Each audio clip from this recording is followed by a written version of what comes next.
So hi guys, so in this video I'll just explain how to mount a TV, not just the basic way. If you want to mount it over it or a window or, or a wall without proper stud spacing, we could use a backer board that we used. I'll show it to you later in this video. But in our situation, our living room was so open, and there was not much wall to fit our TV, which was 77 inches. So we ended up, covering one of the windows we didn't want to use as much, which we don't use as much. So I went ahead and cut a drywall of that size, which was about 5 by 3. So here you see me using some joint compound onto the wall, the existing drywall and the new drywall. This is also a quick setting joint compound, which you can actually sand in less than an hour, which was actually pretty helpful for us. So here you can see me actually going ahead and sanding off the top that I did the previous night, and now just waiting on the new one to set. And now we actually got this backer board, which is going to go over that drywall, the new drywall that we put up. Well, we got this from Home Depot. This board actually was specified up to 75 inches with some 2 shelves on it. So we kind of made some modification in that actual backer board itself. So we actually took out one shelf so that we could fit our TV, because it was a few inches over the sheet they gave us.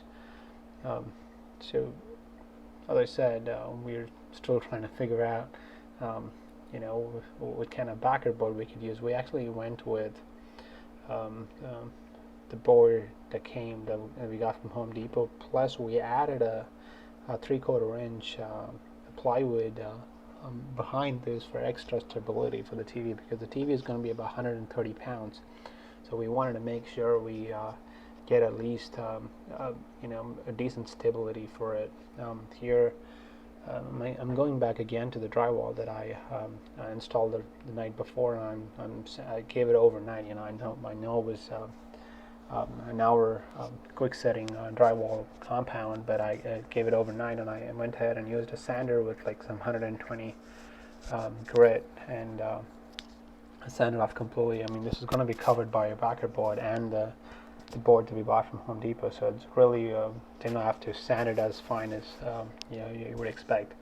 And we also went ahead and found the stud locations, and I put some painter's tape on it for reference.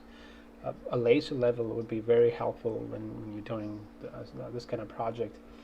And here you can see me using the 3/4 inch plywood I attached to 3 other studs. And it's got the best stability you could possibly think of. And I also used 4-inch lag screws. So I think each screw would hold up to like 250 pounds. So this can hold easily at more than 1,000 pounds. I know it's an overkill, but it's always better when you invest so much money on a TV. You want it to be safe and sound. So we cut the plywood 2 ways. So one was for the bottom shelf off the mount that we bought from Home Depot, and the top one was separate, that we cut using a rip saw. You can also use a table saw, whatever you got. I used my table saw, and the other one I used a rip saw, which was comfortable in my garage.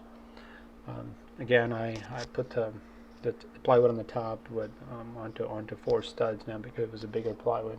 Because then this is the board that the mount's going to go, and the TV is going to go on top of the mount too. So these little brackets are the ones that attaches to the board that we bought from Home Depot. You can actually see how it works out. We pulled out all the wires initially, so that once we have the TV up, it's impossible to get behind the TV, because the TV it's going to be so thin.